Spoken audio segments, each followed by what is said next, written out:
And welcome to another episode of Hazardous Verbal Waste. I am your host, Shiro-chan. Today is Sunday, June 23rd, 2019. Got a lot of cool stuff on the agenda for today, including talking about the North American World Championship qualifiers, which are going on this weekend, and hopefully next week I'll be able to bring you some play-by-plays and some analysis of the decks being used in that qualifier. Let's get right down to it, shall we?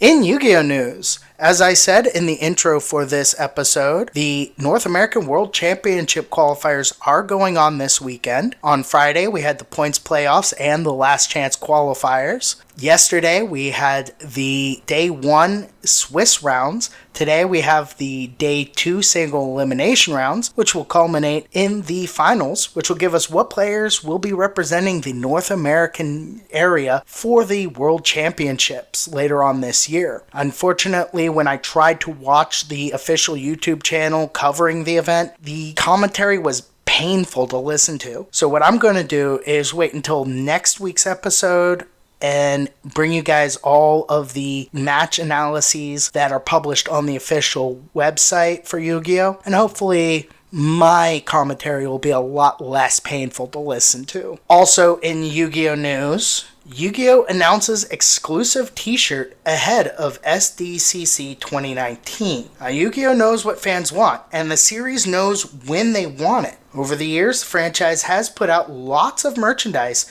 to keep fans happy, and it seems this summer will be no exception. After all, some exclusive Yu-Gi-Oh! Merchandise was just made public, and it was done just in time for San Diego Comic-Con. Recently, the official Yu-Gi-Oh! Shop uploaded a slew of shirts for fans. It was there, an exclusive San Diego 2019 t-shirt went live, and it is all about the Dark Magician. I will be posting some links and some images of this shirt to the show notes, and as you'll be able to see in the images, the exclusive t-shirt features the Dark Magician in all of his dark purpley glory. And not only does the shirt have an SD 2019 logo printed on it, but the gray short sleeve has a sweet graphic of the iconic summons to boot. The look is completed with the Dark Magician's name written out in Japanese. If you want to nab this shirt for yourself, you can order it online starting today. Let me just double check, make sure that it was today. No, as of June 19th, that shirt went live.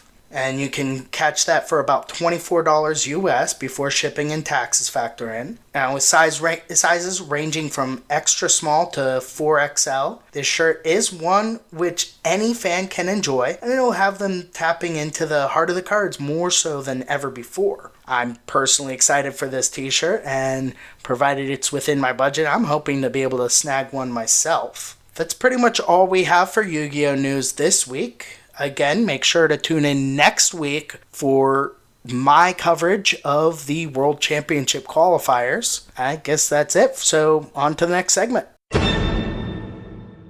In gaming news, Grand Theft Auto 6 may release sooner than you think. The next installment in Grand Theft Auto, presumably Grand Theft Auto 6, may release sooner than you think.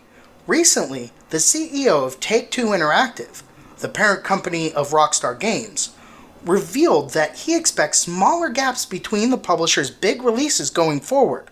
According to Take-Two CEO Strauss Zelnick, games like GTA Online and Red Dead Online mean it can engage its customers on an ongoing basis and extend the life of its games. This has led to less pressure on getting new installments to the market, which is why there's been some big gaps between its big releases this generation. However, to reduce this gap, Take-Two plans to dump more resources into their development teams and expand their size. Live service games also means that it's possible that a game may be a bit shorter at launch than in the past. In other words, because modern games, or at least modern Take-Two releases, add so much content post-launch, there's not as much need to pack in as much content up front. This would mean shorter experiences, but quicker development times. That said, overall the strategy isn't changing that much. Zelnick still believes in the fewer, bigger, better mentality, but admits 8 years between releases in big franchises is probably too long. The CEO still believes series need to be rested frequently, but perhaps they don't need that much rest. As you will know, while Grand Theft Auto 6 hasn't been announced or even confirmed, it's certainly in some form of development, and thus is automatically Take-Two's most anticipated release. And from the sounds of it, may be coming sooner than we think, but it also may be a bit shorter than previous installments. Looking to the more immediate future, Take-Two's big 2019 releases have yet to come: Borderlands 3 and NBA 2K20. The former returns after a long absence, an absence that may not be as long next time it returns. Anyway, as always, feel free to leave a comment with your thoughts on our website, hazardousverbal.com, or you can email us at hazardousverbal@gmail.com. Also in gaming news, spec analysis. Can Project Scarlet truly deliver Xbox's biggest generational leap? After a pitch-perfect, well-choreographed introduction to Xbox One X way back in 2016, hopes were high that Microsoft could repeat the trick for the crucial reveal of Project Scarlet at this year's E3. New details were indeed unveiled. Major claims were made, but Microsoft muddied the waters somewhat with messaging that still leaves us unclear about what the new box is actually about, how much powerful it is, and what the vision is that separates it from Sony's upcoming PlayStation 5, built from the same technological building blocks. Let's get from what is definitely on the table. Spec points that, with one exception, are point for point the same as Sony's recent next-gen announcement. For starters, both boxes use AMD's new Zen 2 CPU core, the basis of the Ryzen 3000 products arriving for PC users next month. Meanwhile, Microsoft also revealed that AMD's next-gen RDNA-powered Navi technology delivers the graphics muscle for Scarlet, just as it does for the next PlayStation. The platform holder also announced ray tracing support for its new machine, a feature that's also found in PS5, though Sony has been reticent to explicitly confirm actual hardware acceleration for the job. Then there's the SSD, another hardware point that Sony revealed first, with Microsoft following suit. Another aspect that ties together both platform holders' next-gen announcements is a lack of information on the graphics core. On top of that, there's also some curious factoids in Microsoft's reveal that do need some clarification. Scarlet was defined as the biggest generational leap in console technology that the firm has delivered, but it is hard to see the computational leap from OG Xbox to the Xbox 360 being bettered. Meanwhile, the 16x increase in RAM allocation seems moving from Xbox 360 to Xbox One is highly unlikely to be surpassed. Then there's the notion of Scarlet delivering a 4x leap in processing performance over Xbox One X.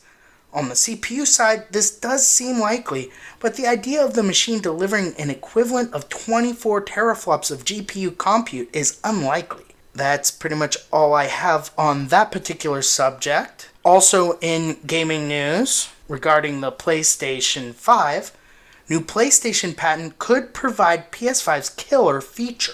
Sony has already shown off the impressive loading times of the PlayStation 5 made possible by its solid-state drive, and said that loading times will be upwards of 19 times faster than loading times on PS4. That said, a new patent suggests this may just be the beginning for the system. Recently, Sony Interactive Entertainment filed a continuation patent with the United States Patent and Trademark Office that suggests Sony is aiming to eliminate loading screens altogether. Now, it's unclear if this type of patent would come into effect in time for the PS5 at launch, or even during its generation.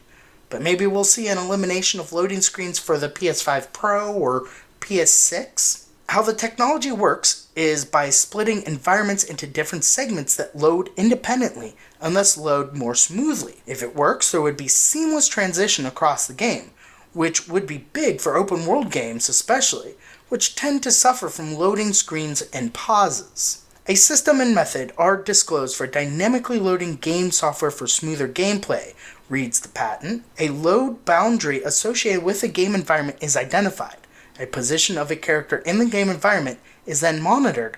Instructions corresponding to a next game environment are loaded into a memory when the character crosses the load boundary, such that gameplay is not interrupted. Again, the PS5 is almost virtually removing loading times, which have plagued games this generation, or at least that's the pitch Sony is making. But it looks like even more improvement in this area is being worked on. Games have already started to achieve this in some shape or form in this generation, but it hasn't been perfectly done yet. Further, a lot of loading times have been offset to the initial boot up, which isn't ideal either. Looking at the patent, Sony has been working on this for a long time, which suggests it's very important to it. In other words, expect more progress to loading times over the next generation. That's all we have for gaming news this week, and because it is a short episode, might as well just go right to the final thoughts. But before we do that, let's hear from our sponsors and the promos for a couple of shows you might be interested in if you like this show.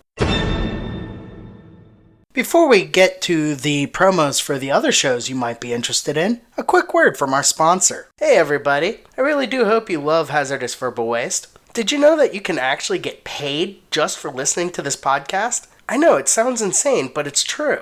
We just discovered this free new app called Podcoin, and it literally pays you to listen to podcasts. Here's how it works. You listen to podcasts, and you earn Podcoin while you listen. Then you turn that Podcoin in for gift cards at places like Amazon or Starbucks. Or if you're a good person, you could even donate that Podcoin to charity. The more you listen, the more you earn. So here's what you do. Download the app right now on iPhone or Android, and I have a special code for you. Simply use our code HAZARDOUS, and you'll get 300 Podcoin just for signing up. And if you listen to enough of us on there, you can get a cappuccino at Starbucks or an Amazon gift card on us. So go ahead and go listen to this podcast or virtually any podcast on Podcoin and sign up with code HAZARDOUS. I swear it'll change the way you listen to podcasts.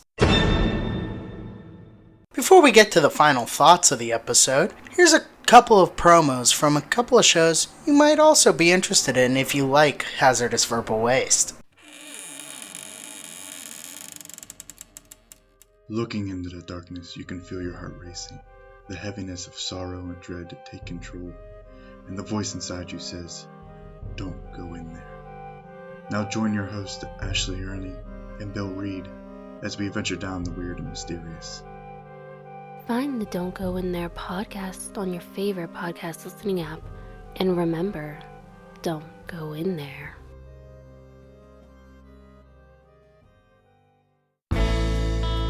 What's up, everybody? My name's Tim from the Shut Up and Dad podcast, and I hope you're enjoying this show.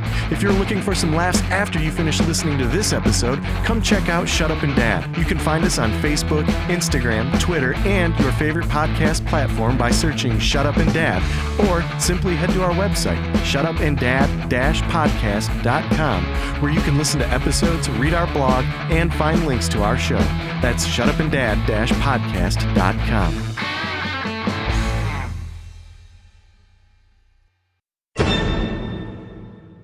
Well, that's one more episode of Hazardous Verbal Waste in the can.